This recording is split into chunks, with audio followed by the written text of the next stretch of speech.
Welcome to Courtside, where we sit on the sideline and discuss sports as if we can do it better ourselves. I'm your host, Mr. 300. I'm joined by my co-host, the Bay TLA. How you doing today, my brother? Man, what's going on? We right back like we stole something. Man, it's the third episode, man. How Yes, you sir. feeling so far, man, about these shows? Oh, man, the shows are going great, man. We getting great responses, so I'm excited to just continue to come on here and keep giving the people what they want, man. Yes. Great content. Yes, great content. You guys like Courtside, please subscribe to the show. Share it with your people. Share it with your family. We love all the support we've been getting, but let's dive right into the show. We're going to talk about your boy out there in the Bay. Come on, man. We're going to talk about half of the Splash Brothers that's no longer together, that's Yes, no sir. longer in existence. It's a blast from the past. It's in the history books. It's over with. We're going to talk about Steph Curry and the way his game has been diminishing. Okay. From what I see it, it's not the same Steph as it used to be. And over the last few games, he's been shooting very poorly, all right? Last few games. Matter of fact, the last 7 games, I'm going to read the number off to you. Yeah, go ahead, brother. 4 If for you would. 17. Yeah, 8 for 19. Yeah. 6 for 11. right. 6 for 16. Okay, 10 for 22. 10 for Yeah. 21. Okay, games. That's all cool. And then 9 for 17. right. In your opinion, Yeah. is it over with for Steph? You mean the greatest shooter of all time? Yes. Is it fading? No, brother, you said yes kind of quick. But the greatest shooter of all time. Yes. Let's be clear. The man he's not 6'8". He's not 7 feet. Nah, no. The don't man start is talking that height stuff. no, now. no, no. I'm just saying what his game is predicated on. Yes. When your game is predicated on running off of screens, shooting good quality shots, and making them. Mm-hmm. You understand me? Cardio out of this world at this age, still putting up good numbers. See, you called out all the bad stats. You I'm know, just talking about but the you gonna last do few that. games, man. That man on the Wheaties box probably got you doing that. But that's all cool and fine, man. Yeah. Listen, let's put some respect on Steph's name. I gotta represent the Bay. You understand me? Steph is the pioneer of what all the NBA players, how they want to play and how the league is playing. The league ain't playing like LeBron, brother. They playing like Steph.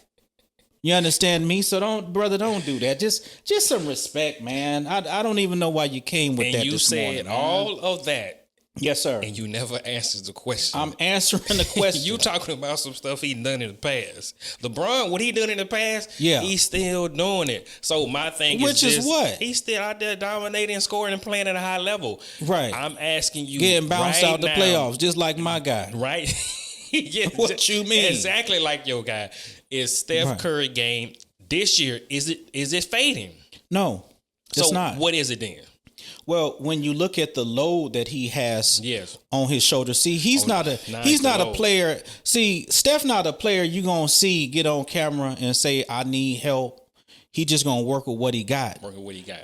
When the talent clearly isn't there, Yes. he don't pout about it. He just go out there and do his job. I'm not he talking don't about the he talent. don't go run up on the owner and try to figure out how can we get rid of half the team I'm not talking and the about, future of the team. I'm not so talking I about can the go. ownership. I'm not talking about And the I'm just talent. saying. I'm talking about Steph Yes. Curry game within itself. It's the same Steph. No, it's not the same. See, Steph is a team player, right? When he have other good assets around him, he plays even better. That's what I wanted you to get to Yeah. right there. So is the reason why Steph was able to perform at a high level because Yeah, he had a everybody else team around him? Absolutely. Come on. And he would never when Bron he has had always been able to perform at a high level no matter who he had around him. So you tell And me when? the only reason why Steph Curry is the And greatest when? shooter of all time is because he had Klay Thompson, he had KD, he It's a had team Jordan sport, Poole. brother. He had all these other great shooters around him that made his shooting easier. So now you're saying that now that he got to shoot it by himself, it's a little bit tougher to make those it's shots, right? it's always going to be that. 'Cause I don't think he didn't say that. Nah, he didn't the say game is saying he ain't got to say it. So now that I don't have Clay anymore, I don't have KD, I don't have Jordan Poole. All makes it my tougher. shots matter more now. So the pressure. So you saying the pressure is the reason why your boy is not performing like he used to be. The Because pressure. LeBron has always performed well under pressure and lived up to the hype, even at age 40. What's his game predicated on? Going to the basket at 6'8"? Come on now, but I'm Almost doing this 300 at 40. pounds? Let's get back to Steph, man. Let's get He's a back shooter to of the Steph basketball. in his game. Yeah. So Steph Being defended by guys Steph, 6'5" and up. So Steph greatness is predicated on his other teammates around him. Man, He would have always told you that. Man, come on now. He always told you that. We can't really consider him the greatest then. Shooter. Hold on. What you say? We can't. You see that? You see how you caught that? We can't. The greatest shooter? We can't consider him the greatest shooter Cut the comments if he need off all these for other you to players say in that. order for him to be great. It's a team sport, bro. Man, come on now. Them shots are looking a little bit tougher. Like everything, It's always gonna be tougher. But it was a lot more fluency to that shot When I had Clay. When I had KD. Because he knew that if when I had miss, Iguodala. he knew if I missed, they could make it. Now there's nobody coming behind you to make it. Because Buddy Hield, he ain't making it. Mooney, he ain't making it. Mm-hmm. Man, you got Gary Payton Jr. out there trying to shoot threes. Man, don't talk about GP You like got that, Gary bro. Payton Jr. out there shooting threes, man. I'm not going for the slander, man. You got Draymond Green out there, the backpack jump shot.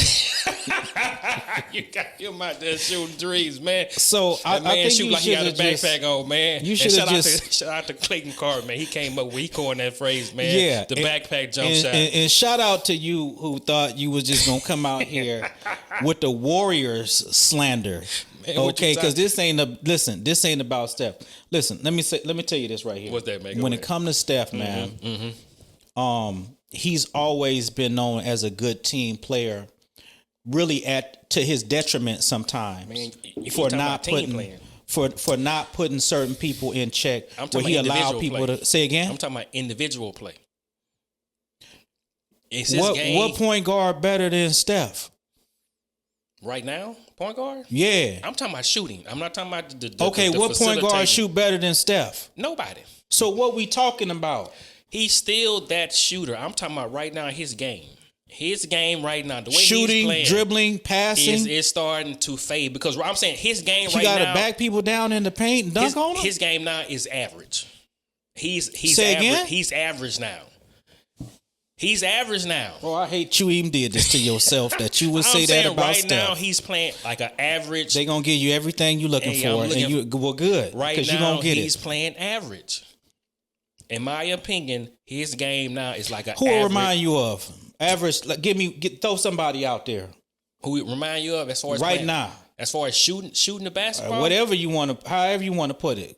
If I had to say who, because you done bumped your head on this one, brother. Head. All I'm saying is his game now is average. Like I wouldn't do it to your boy and say, "Hey man, LeBron at this elder age." I'm gonna give LeBron his full props, man, for doing what he's doing. Why you would come on here? Who are you saying is like Steph since he average? What I'm saying is this: nobody. His game that he's playing right now is average compared to what he's accustomed to doing. Like you see the flaws. Like you see defenders able What's to come the flaw? out. The missing the shots, the not being efficient with his 3-point shooting. You've seen teams now been able to contain him in a sense. That's what I'm saying. That when I say average, you see teams now who are able to kind of lock him down to where like he has bad shooting. They locking him down? I say in a sense, not to the point to where like he can't get his shots, but he's not hitting those shots like he used to hit. Right, they're tough for shots for sure. It's been the same shots. Those haven't been the same shots when you have talent on. Listen, this is a team sport, and you need talent on here to really thrive. This one man game that you talking about, listen. Your boy ain't win no chips with that mentality. And you can't win it like that. It's called confounded. Nobody has ever won off one man show.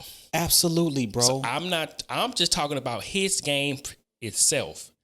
What makes you think he should be going for 35? Who on the Warriors team that you see right now where you saying, man, hey, he compliments Steph so well. He should be doing better than that. Who is it? He can't go for 25. Who you got? It was Buddy Hield? It was supposed to be in him.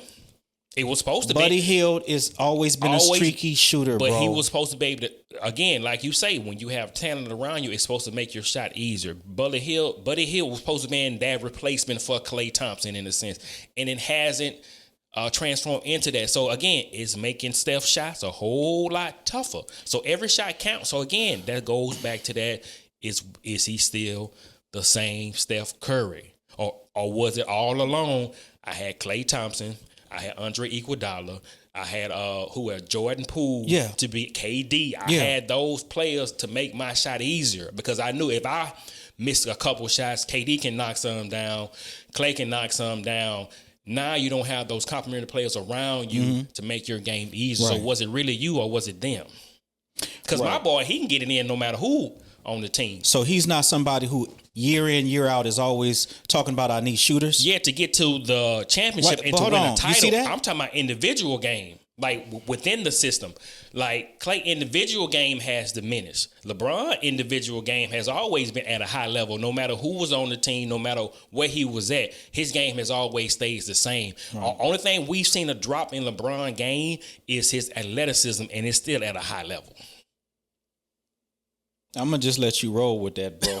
I don't know what. This just got strange all of a sudden. Saying. So again, as I asked the question, has Steph Curry game is it starting to fade? And I told you no, I don't think so. He just doesn't have the same talent. I think Steph is still Steph, bro. That shot ain't going nowhere. Yeah, it's going somewhere. Nah, it ain't going nowhere, bro. It's going off the backboard. No, off the back of the rim, the front of the rim. That's where it's going, man. Okay, you brought this on yourself. I didn't bring anything on myself, man. It's really fine. I'm just saying the game is not the same, in my opinion. The numbers speaks for itself, man. Listen, folks in the comment block, do your thing. I ain't gonna say nothing. I guarantee you there are going to be people that's going to agree with me as far as what I'm saying about Steph Curry. I'm not taking anything away from what he's done up until this point.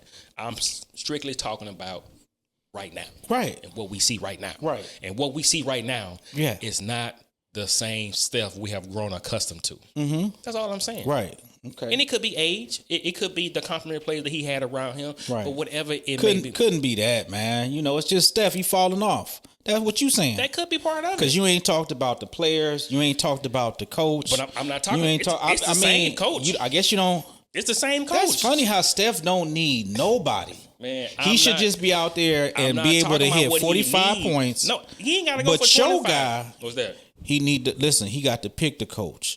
He got to sail off the team for years to come to get players. Because he need all of this, but my guy don't need nothing. Because LeBron's legacy is dependent on championships. Like Steph and hung his legacy on being the greatest 3-point shooter of all time. How many more championships he got over Steph? If Steph won, that's what I'm saying. Steph didn't need to win the championships to be the greatest 3-point shooters of all time.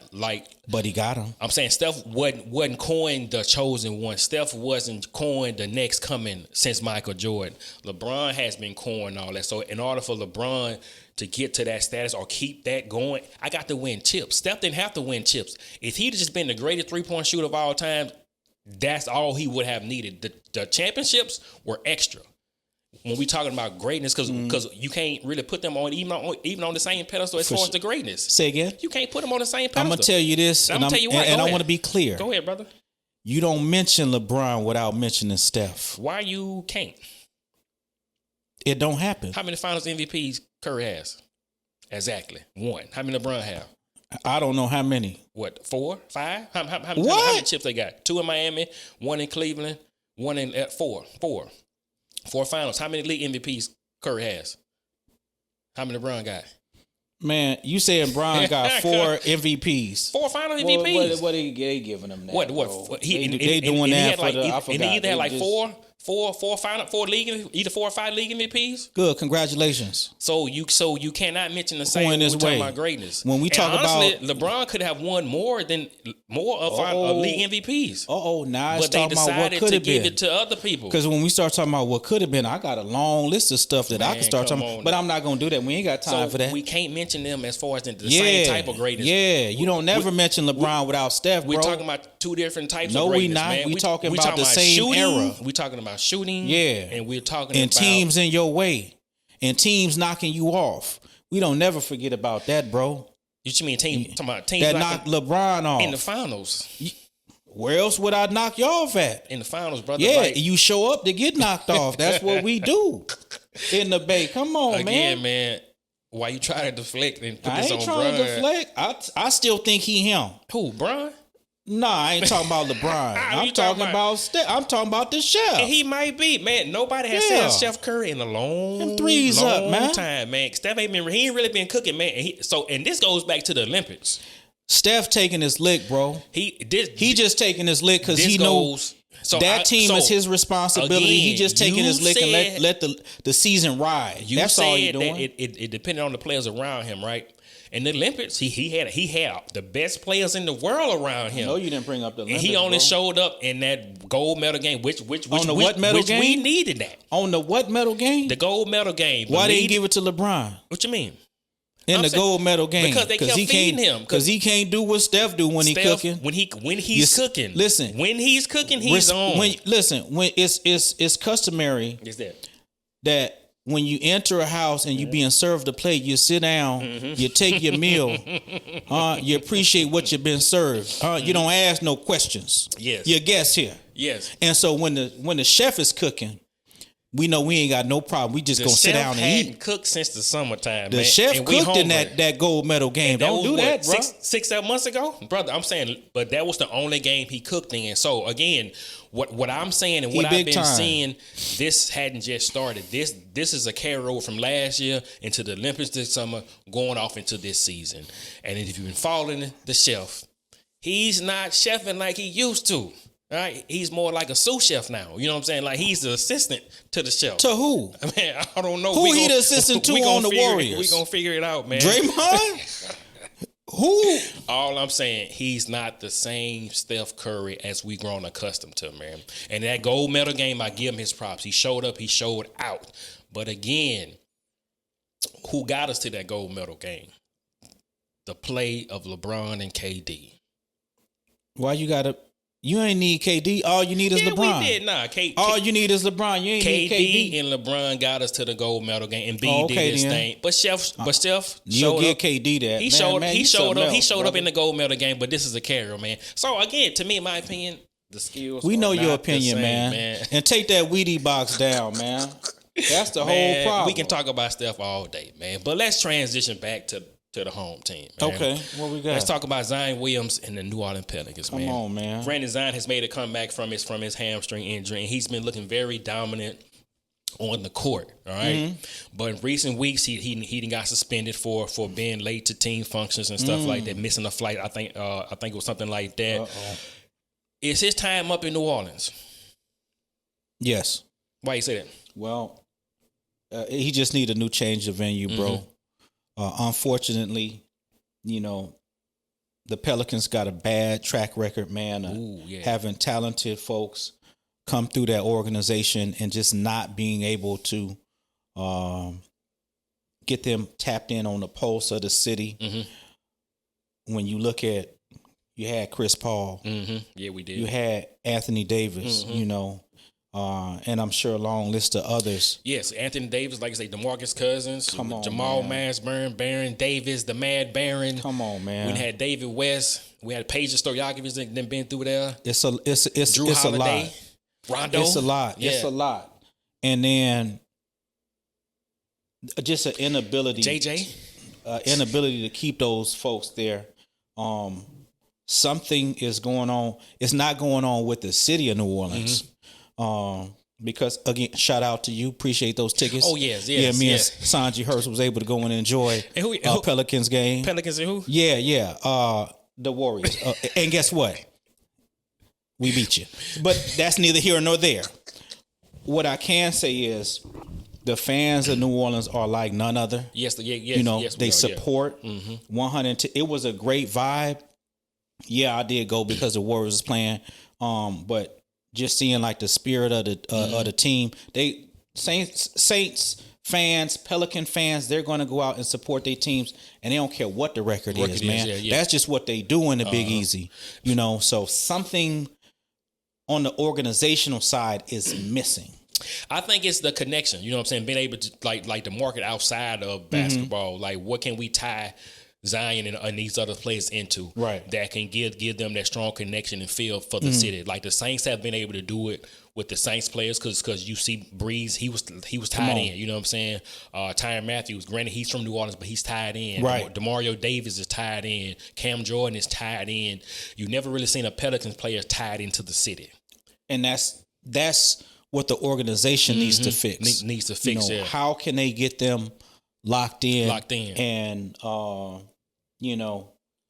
get that peer buy-in. Because I'm saying, because if you talk when the former players talk about New Orleans, they love the city itself, but you never something missing. It's something's missing as far as that. How am I locked in and tied into this city? So I think if they can fix that, because we've had some hell of talent come through there. Like I said, I'm a season ticket holder, so I'm at the, if I'm not at the games, I'm passing the tickets on. So I love watching the Pelicans. I love Zion Williams. I love his game. I love Brandon Ingram. I love what the players we have and the talent we have surrounding him, but it's something's missing to the point to where, like, how do we keep these players here long term? I would say this: everything that needs to be done has been already done before.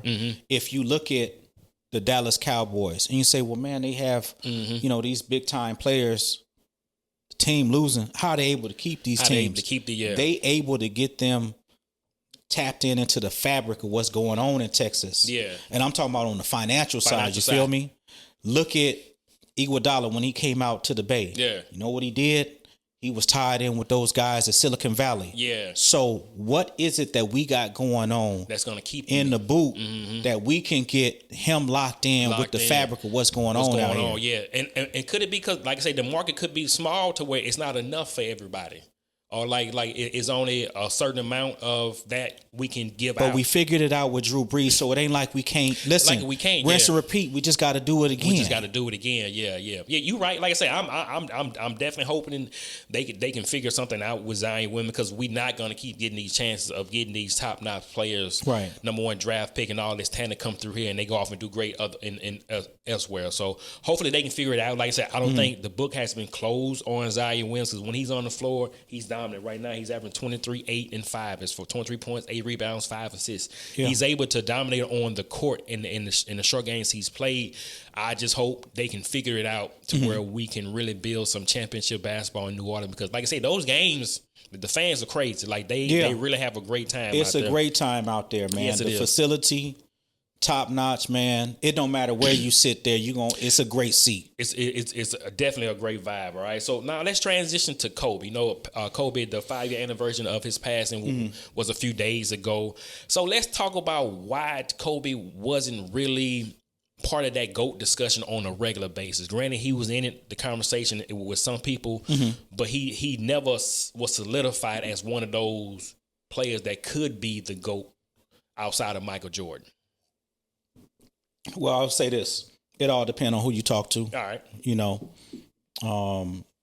And basically you're going off with your preference, what style of play that you like, what particular player that you like. He's definitely there. The argument can be raised when you start talking about one of the greatest of all times. So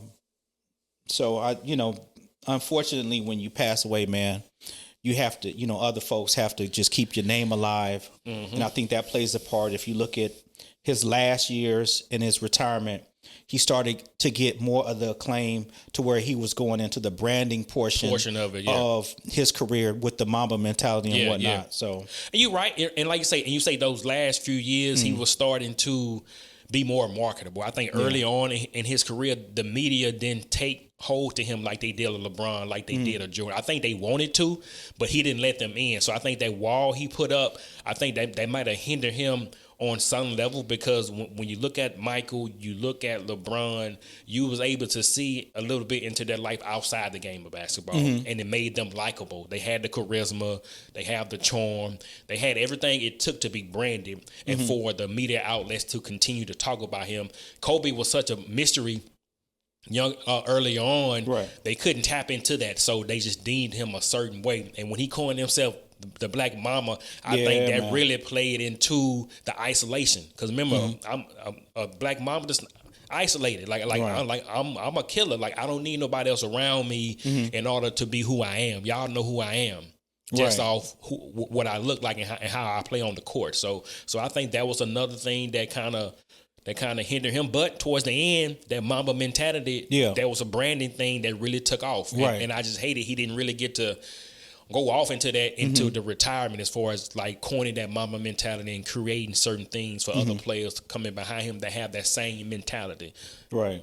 Because I think if you were a Lakers fan, you know, and you felt that sentiment about Kobe, and again, that's if I'm a Lakers fan. If I'm not a Lakers fan, well, I don't feel that way. I think once that Mamba mentality that moniker start taking off, and people could resonate with the idea of this is the style of play opposed to the person. It started to take off and flourish to where people would pick it up. Different players would pick it up. Listen, I ain't trying to be like Kobe, but I can pick up that mentality that when I go out here, this is kind of what I want to pattern my style of play as. And then, I don't know, it's something, it's. Go ahead, man. Okay. If we, just some real talk. Some real talk, man. Because this is this is entertainment and it is a business. The snitching allegation with Shaq, bro, you gonna take a hit for that, bro. Yeah. You know, and I ain't thinking about that. Yeah, because it's certain folks push the line, and then when you cross that snitching allegation with Shaq, and then the incident, where he went to court and whatnot, bro, you taking a hit. You took a hit with that one. A publicity hit, man. Went on a huge section, of the country, man. That you sometimes you just can't recover, man. Can't recover for it. So why would you think Michael Jordan was able to recover from his hit he took? What you mean hit? Like as far as with the gambling, the stuff with his father, like they were saying he was tied into that, like those allegations and those rumors were out there. Well respected and protected, bro. Gotcha. Nike ain't gonna let it happen. No, they ain't bringing in too NBA much money. ain't gonna let it happen. No, yes, right. And then you gotta look at the era that they was in. The social media wasn't as prevalent as it is now. So it was easy to cover up. So if we can talk to these news outlets, hey, y'all oh, they gonna let them know. Yeah, y'all kill it. Like I can't get on social media and tell everybody to kill it because I can't reach everybody. So I get it. Yeah. So the times were different, and as far as putting it out there, kids wasn't aware of what was going on.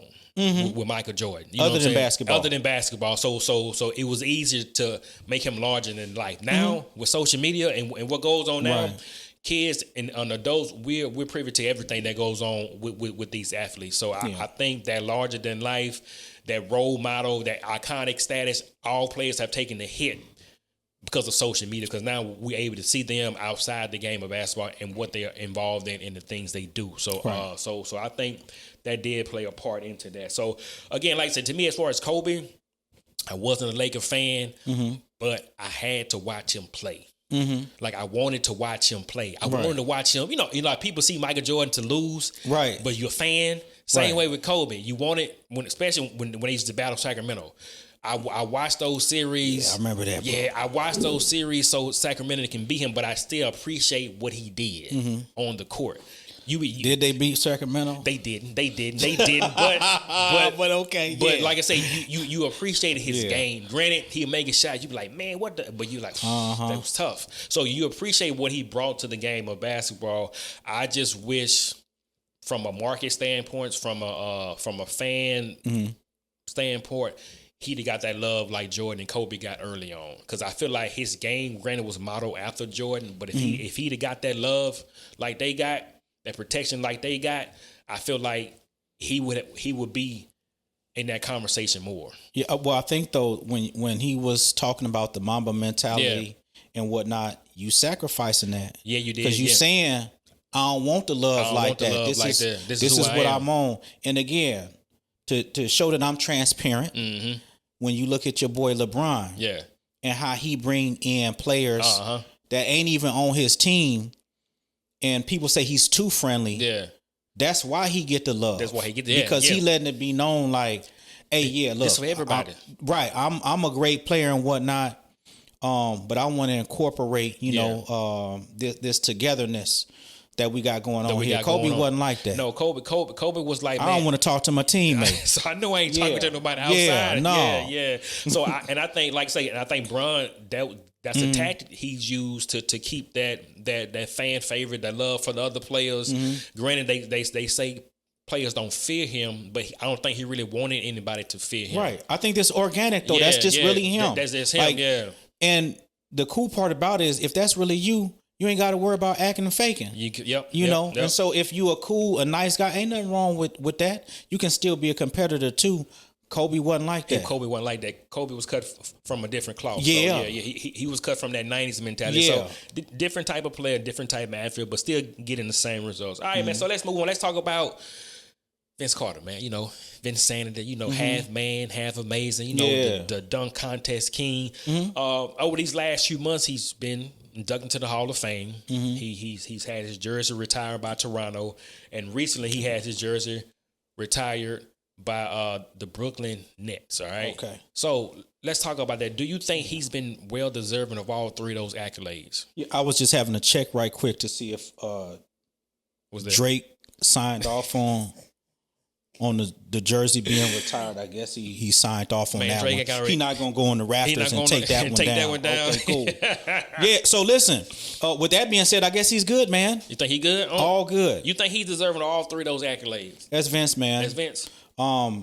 The same way that when AI came into the game and he changed the game and culture. Yes, he did. Vince did the same thing. You know, with his talent. You know, his above the rim talent and really being an entertainer. Yeah, he was. Yeah, he was an entertainer of the game. Like he entertained the crowd. So he did know how to entertain the crowd and get everybody hyped up because I remember in Toronto when their first televised game on national TV was on NBC. And I had a teenager. Like I literally watched that game and he put up like 50 points. Yeah. And me watching that game, I seen more than just a dunker. I seen the shooting, I seen the passing. Right. Because granted, a lot of their games wasn't televised, so all you seen was the highlights. Right. And that's him flying through the air and dunking. But I think he was more than just a dunker. He had the 3-point shot. He was able to distribute. He was a student of the game. And he was able to lead his team to the conference finals against the Philadelphia 76ers that year. Granted, that's the furthest he made it, but he was a leader on that team. So again, I'm with you, brother. I think he was well deserving of all three of those accolades. I just wish he could have got him a chip somewhere along the way. Yeah. But again, his history, it has been etched in stone as far as what he brought to the NBA and the great things he was able to do flying through the air and creating those highlights or whatever. So shout out to Vince Carter, man. Hope this next chapter in life, everything goes good for you, brother. Yeah, man. I just want to add, bro. I feel like Vince, man, he was our version of Dominique. Yeah, he was. You know what I'm saying? Yeah. Like, to me, like when I hear, the old heads and they talk about, Dominique used to be. Gonna talk about to Vince. Me, when I look at Vince, like he was like that. Yeah. Vince was that guy, man. Like I said, I was a huge Vince Carter fan growing up, man. So let's talk about, we talked about his connection to the culture as far as basketball. Now let's talk about that hip hop connection to basketball, the overall culture. How has that connection been significant, in your opinion, to the NBA? Oh, man. I mean, you could take it back. We ain't going to go too far back, but we could go back with AI, man. AI, yes. You know what I'm saying? AI with the braids, you understand me? With the braids and the beads and whatnot. Yeah. Man, the tattoos, the arm sleeves. Yeah, I need that. All that, man. And it was the triple X jersey. Come on, man. All that, man. I remember. So the arm sleeve, man. And it's crazy, man. A lot of people don't remember when Iverson had that first wore that arm sleeve, he had an elbow injury. And that was designed to keep from, I don't know what was going on, but it was to help his elbow whenever he shot or whatever. But it turned into a trend. It turned into fashion. It turned into now we're making arm sleeves to wear because Iverson wore that sleeve because someone was wrong with his elbow, so it was like a prescription sleeve he had on to help his elbow or whatever. But it turned into a fashion trend and it turned into something where players are doing it. So his connection from the hip hop to the NBA, to the overall culture, it was big. It was iconic. It was one of those things to where like he was really able to transcend the game to another level. And honestly, I think in a sense that helped save the game because the NBA fought it for a minute. They did fight it because remember, they said it was getting so far out of control. Out of control. We gonna change the policy on how you can show up and dress. How you can dress. This thing got ridiculous. Y'all coming out here looking like a rap group now. And they didn't. And David Stern didn't like that, but in a sense, it helped the NBA because now you brought in a new way to market and promote the NBA. Because from then you started to see them market the NBA around the hip hop culture. Now you see All-Star halftime shows. You have the rappers coming in. Right. You have the rappers sitting courtside. The rappers are buying the suite. So you see that culture that has been embedded into the game, and to say it was something that they fought so long with Iverson that now it's a big part of the NBA. Now, like you say, you have rappers who want to be NBA players. Come on, man. And you have NBA players that want to be rappers. But I think if Iverson wasn't able to be organic and be authentic in himself, we wouldn't have that, because they would have taken that out. And the rappers wouldn't be as comfortable trying to be impressionable or trying to be around the NBA players. Because now you see a rapper and you see NBA players, we're one and the same. Like I NBA players, I just couldn't make it at rapping, so now I'm good. Rapper, I couldn't make it to the league, but I could play basketball, so now we have that mutual respect for each other, and now we can hang out and get along, and we can tie the two together. So yeah, I just think it was a great thing with that. Now let's talk about street ball, man. You know, back in the day we had And One, we had Hot Sauce, we had Half Man, Half Amazing, Professor, we had Spider, we had Escalade, man, R.I.P. to Escalade. We had all those great players. So how has that in your opinion, how has that impacted the league back then? Okay, because I was gonna say, I mean, back then, if you look at it, the guys who couldn't make it to the league more often, because it used to be just, you heard of like the Harlem Globetrotters or something like that. Yeah. You feel me? And then when you had like And One come out, it was like, okay, this something different. This another level, right? And you looking like, man, these guys doing these different tricks and whatnot, like, they so dope, man. Like, why they not playing the league? You know, I think though that, you know, the way that the rules is and whatnot, it don't transition.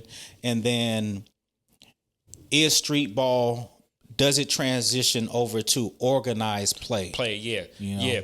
And I think but again, it was a fan favorite, and I think it started to take that attention away from the NBA, because those And One mixtape summer tours, man, those things used to be crazy, and it was to the point to where I think the league, for one, Nike bid on what they was doing with their commercials, and they started to incorporate the street ball into their commercial. Granted, a bigger brand, more money, more reach. Right. They was able to kill a little bit of that And One. Whenever they were just starting the momentum they had. So once Nike started to incorporate what they was doing in their commercials, even with the gear, with the slogans on the t-shirts, And One was doing that first, right? You know what I'm saying? So Nike was able to kind of piggyback off a little of that and kind of kill what And One was going. I think I watched a documentary on the rise and fall of And One, and they talked about how Nike was starting to pick up on some of the stuff they was doing. You remember with the commercial when they had the players dribbling the ball and they was making the music, and they picked that up. Nike came back to the same thing. Not yet. With professional players. And kind of killed what And One had going on. And then we start talking about the money and the contracts. Right. All that plays a part into it. But as far as its connection to the NBA, you was able to get Skip to Malou into the league based off that. But granted, he was only one of the players who was able to kind of transition from And One and actually do something in the league. Right. But it was that gateway and that connection. But also it brought that street ball to the NBA. You look at Jason Williams, White Chocolate as they called him. He was able to bring that street ball feel and bring it into the game and incorporate it into the game and perform at a high level with it. Because the way he was able to the behind the backs and the elbow, the pass it off the elbows and the no look passes, it kind of changed the way the game was played. It wasn't just bring it down. I'm the point guard. I'm gonna bring it down, and I'm just there to set the offense up. I'm finna put on the show. Yeah, he had some flavor on that. Yeah, he did a lot of flavor. Which Sacramento at the time, they didn't. It didn't last long, but he was able to bring in the street ball into the NBA and kind of take it to another level. So now you see a lot of those point guards. Now they can do a lot of that stuff. Now, granted, they choose not to do it, but that's a part of their game that they're able to go do. And to me, I think street ball is making a comeback. because now you see if online you see they have the one-on-one games. You see, you see the players like Hezzy God, like they have the one-on-one tournament. So so the street ball is starting to come back. I don't think it's going to be as big as it was when it had the and one out, man, because that was something that it just took the whole country by storm. So and as a kid, you look forward to that and one mixtape coming out, right? So you can watch that thing and have a good time with it, man. So so that was something good, man. All right, man, let's go into the WNBA. Yeah, let's go into it, brother. Man, let's talk about the WNBA, man. Let's talk about in the recent year, the impact, as far as Caitlin Clark and Angel Reese, the impact that they've had on the WNBA. In your opinion, has it been positive or has it been negative? For the WNBA, it's been positive, man. But for everything else? I mean,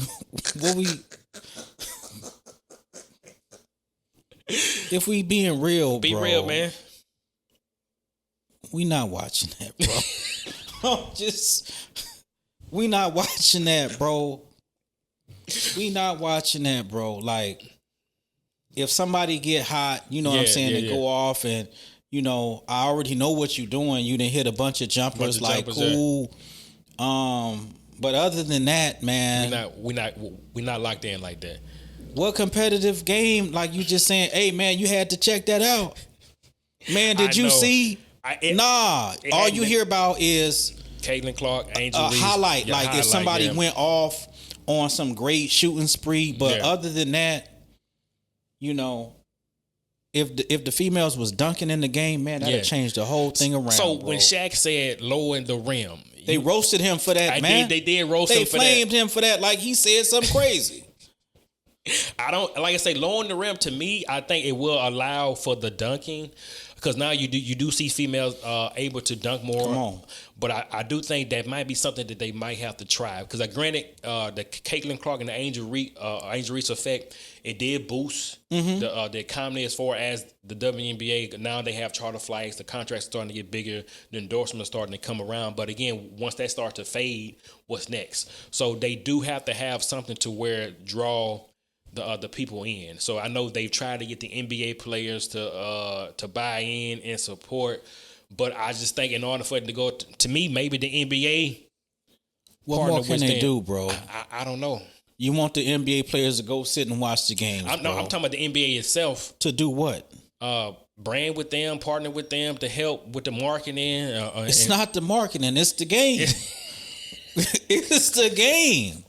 I don't care how you market it. It's the product you putting out. You're putting out there.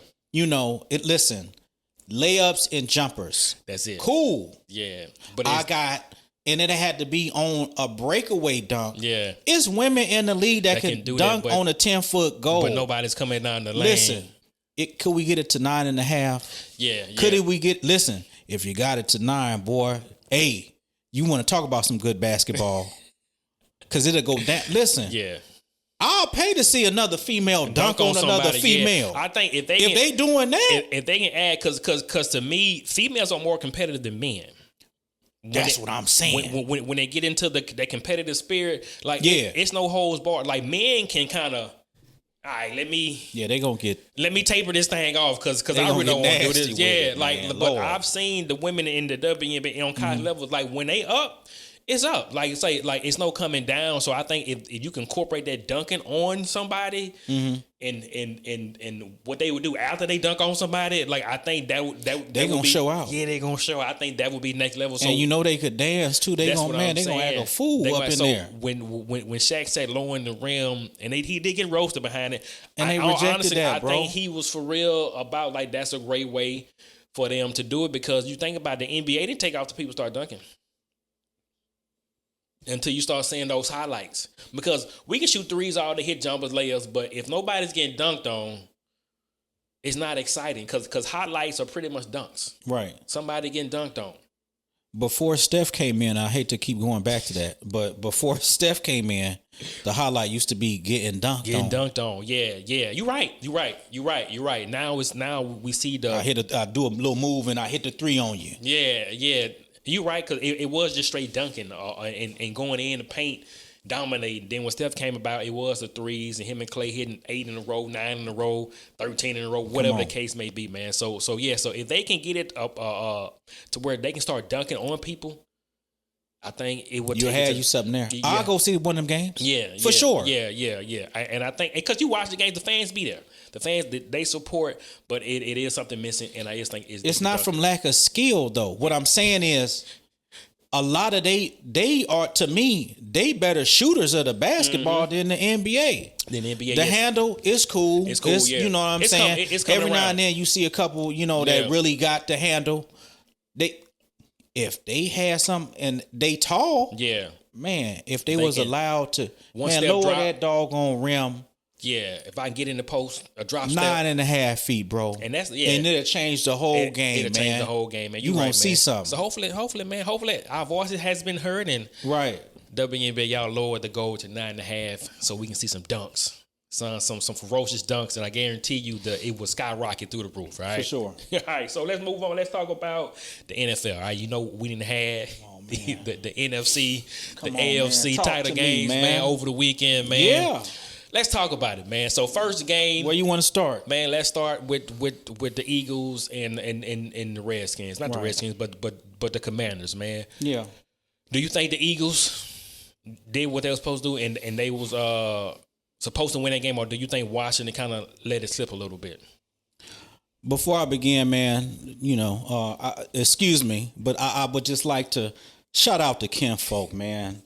The Hurts all around the world. You know what I'm saying? The whole Hurts family. Yeah. Jalen came out there, did his thing. Did. Yeah, he did.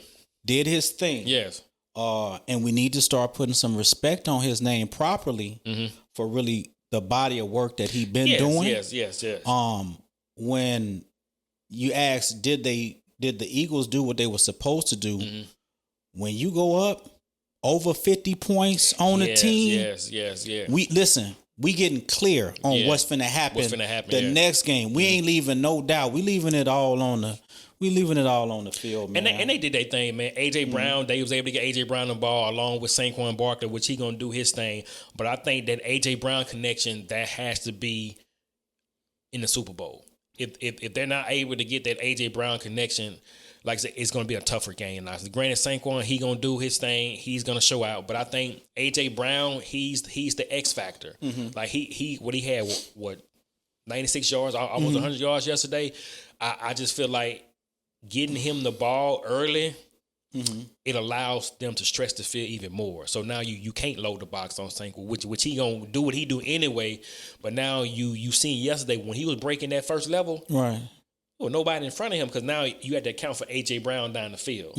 So, and I think whenever he doesn't get the ball as much, I think they load the box. They come down more. The stakes come down. But granted, Saquon Barkley, he's still gonna do him. But you see those holes were wide open in that second level. It was nobody close. So I think incorporating AJ Brown more, trying to get him the ball early, I think that does help. And I'm not putting it on Jalen because he's not calling the plays. But I just feel like AJ Brown has to be a factor going into the Super Bowl. Okay, cool. All right, since you didn't did that again. What's that? Talking about Jalen, right? Yeah. What I want to do is I just want to run something. Go ahead, man. Go ahead, run something by me, man. I want you to understand moving forward in the Super Bowl, understand Jalen gonna have home field advantage. Yes. He from the H-Town. You understand me? And he played in Texas. Yeah. He from H-Town, right there in Texas, coming to the boot. Right? Played in Alabama. You understand me? Yeah, you got a spot taken over. Go ahead. And listen, and won a national championship. He did. And while you talking, that same year, all SEC Offensive Player of the Year. Why you bad mouthing like that? But we gonna get you all the way straight. Then he went to Oklahoma. Hold on, I ain't done. That last Super Bowl, I know you don't know his stats. No, I don't know his stats. When he played KC, but I'm going to go ahead and give it to you. Man? It ain't no problem. I'm finna run it. They won and lost that one. I'm finna run it to you. They won and lost. I'm finna lost by 3. Well, that's on the stat. But I'm finna give you. That's the only stat that matter. Go ahead. I'm finna give you his stats. Go ahead, brother.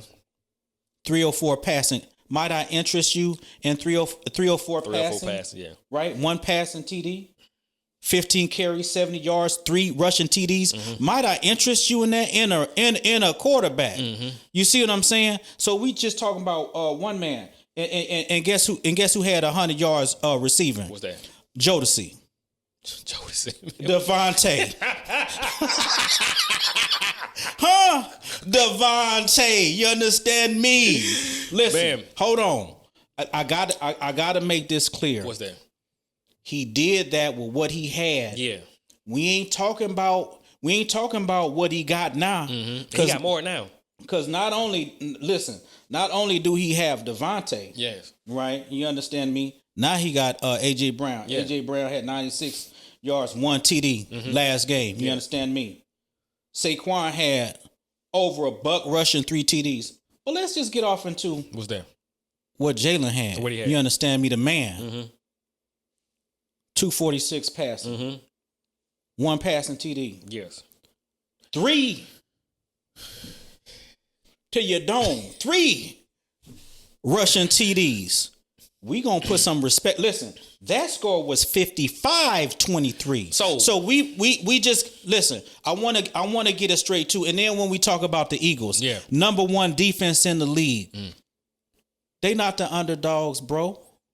They not the underdogs. And I want to shout out my little bro Izzy, you know, because he helped out his little bro, Averion, when he was down there for the Saints game, right? So he was working and, made sure Averion was good to go out there, right? When we tighten up the Saints, I don't forget that. But it's all love. It's all love. It's all respect. Larry Morrow, make sure you get in contact with the family. Treat them real nice out there. Give them that Southern hospitality. You dig? Now, what else you got?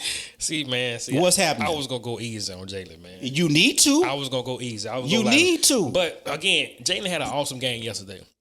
But he don't do that every week.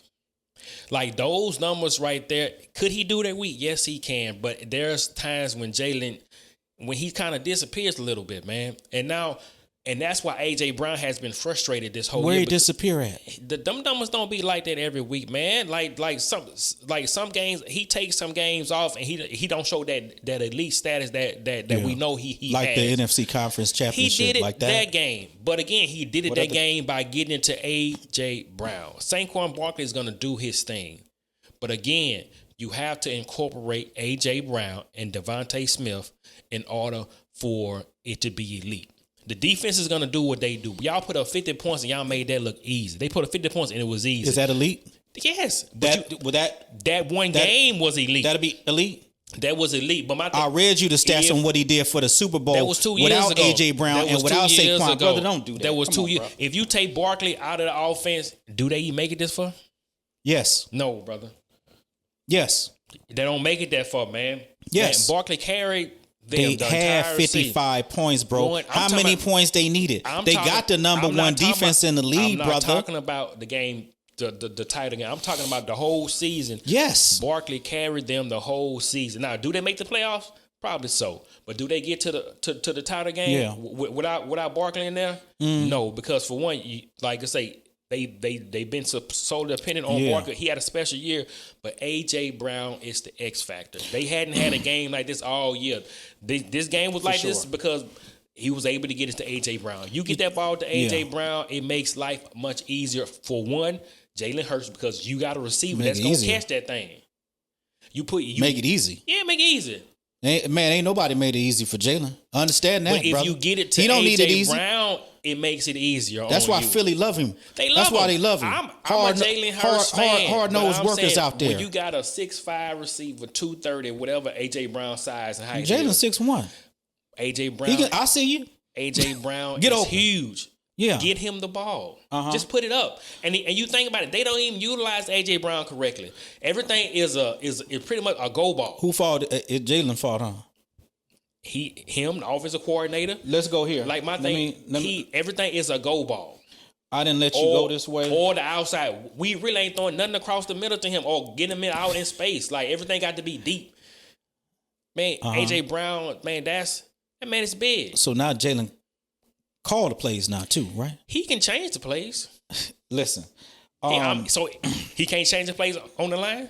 it all depends on what he's looking at. Man, come on now. He's not the offensive coordinator. But you do know they have an offensive coordinator who they do have actually an offensive calls the coordinator, plays. but there are also audibles inside that play that they call that he can switch if he sees something different. You'll Breeze get the did ball it all the time. Peyton Manning You'll did get it the all ball time. when I give it to you. See, that's see, it. and see, here's the thing. So you'll get it when I give it to you. Well, that's how it's always gonna go. You got a 6'5" receiver out there. We might be 6'4", 6'5" receiver out there. Wide frame that can go out there and get it, and you're going to sit here and say, we're going to give it to you. I'm going to sit there and say, you're going to give it. Listen, you're going to get it when we give it to you because you're going to the Super Bowl. Let's be clear. Yes, we're going to the Super Bowl. Listen, Jalen ain't going to say nothing. You know, and see, this is kind of the knock that he's going to get, and they not understanding why he don't say nothing. Listen, he one of the Hurts, bro. This just is how we are. Listen, when you grew up handsome your whole life, man, you a nice guy, man. I'm not mad. I'm not walking around with my forehead balled up like I got a problem. I'm just a nice guy. I want to come out here and do good work. Smoking on Cohibas and whatnot, going to the Super Bowl. You dig. And y'all in the Super Bowl. Let's be clear. Your boy, LeVar Burton, that's the guy from Reading Rainbow. AJ Brown, since he liked to read so much. We know where he come from. And listen, we know the team he came from. You've never had more success than you've had now. Hold on, I'm not done, brother. Man. Saquon, they called you washed, brother, when they said, listen, he's bought in. Team player. He's bought in. Don't forget about Jodeci. Devontae. He's not going to say nothing, He cool. He just happy to be on the team, cool. Man. He happy to be on the team. You got 2 number 1 wide receivers. You got... Man, the best running back in the league. In the league right now.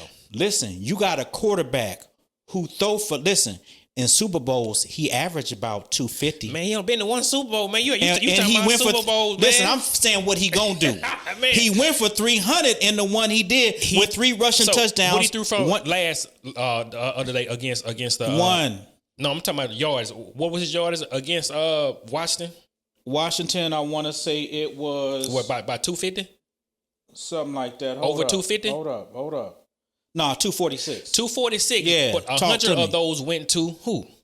AJ Brown. Okay. That's what I'm saying. So I'm feeding you. So you take those, you feed him that one game, but if you feed him every game, those numbers stays the same. Brother, we won by 55 points. Again. I don't need to feed you no more. You good with a tub. But what else he need? Jalen Hurts not gonna get 3 rushing touchdowns. Brother, let me tell you something, man. And it's disingenuous. You would take Jalen Hurts on your Saints team. I would right now with a shadow of doubt, and you would get your mind correct. Yes, I'm a fan. Be real. He's with the Eagles, man. Just give him his props, bro. I'm giving his props. I'm just saying, family, I got you, bro. They ain't gonna. I'm gonna do what y'all not gonna family do. Now, Ben family. Man, I thought you was a 49ers fan, man. I am. Man, you rolling, but see, man, listen, only the family up in here. You know for switching teams though. So I'm a 49ers fan.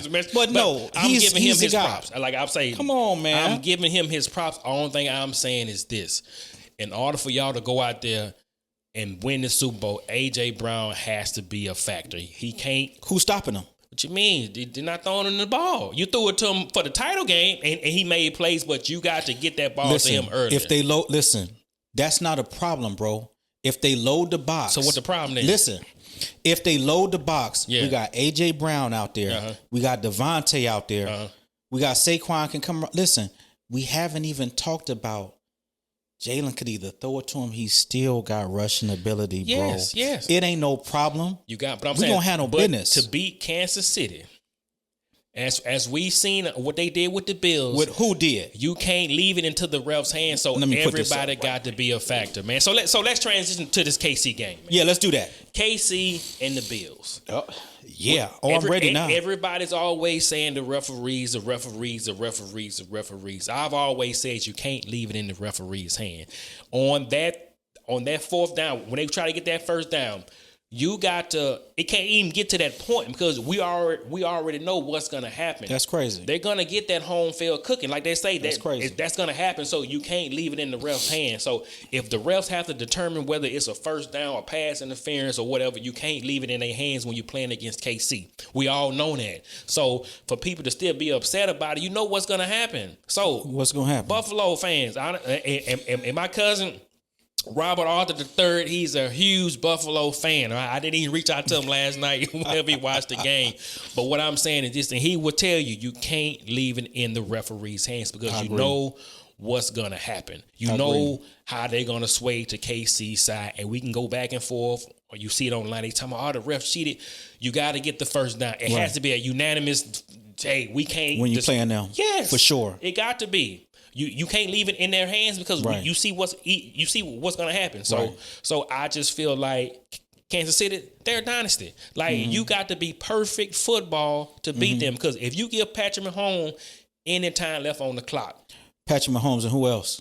Oh, what you mean on their team? And then the refs, right? That too. But I'm saying, but again, we can make this discussion with the Patriots and Tom Brady. It was the same way. It was the same way. Like, if it came down to the end and the refs had to make a call, or you left any time on the clock, you knew what was going to happen. Right. So that's why I said what I said before. What's that? About Jalen having whole field advantage. Yes. You got the whole West Coast coming. Understand? Hold on. You got the whole West Coast coming. You got the whole boot behind you. Yes. You got Texas coming. You got Philly. They grimy over there in Philly. But they got one thing that KC don't have. Hold on. You got the city of New Orleans. Yeah. Understand this right here. You cheat that game. Tear that city up. You understand me? Oh, man. Hey, man. Yeah, you can't cheat. Listen, you got to play us straight up. You're going to have to. You don't get away with that. You don't get away with that in New Orleans. You're right. Like I said, I do feel like going into the Super Bowl. Come on. Kansas City is the favorite, but if any team can beat them, they're not. If they're clicking on all of a sudden, they ain't favorite. KC's always gonna be his favorite, man. But what? They ain't showed you back to back, man. Wide receivers, running back, defense, quarterback. Man, look, I'm saying talent quarterback. wise. I'm saying quarterback. Talent wise, Philly has more talent. Now, can they put it together like they did for the title game? I hope they can, because that's the only way they're gonna beat Kansas City. They got to play that game again. Against Kansas City in order to win. You do know they played each other before, right? In the Super Bowl, right? They have. You do know who outplayed who, right? Man, you're right. But that was 3 years ago, my brother. All I understand. I'm saying is this, today. In order for the Eagles to beat Kansas City, you got to bring that Washington game to New Orleans. And they're going to get every bit of that. And that's by getting the ball to who? Listen. A.J. Brown, all right? Hey, man, guess what, man? What's happening? Talk to me. It's that time, man. Oh, man.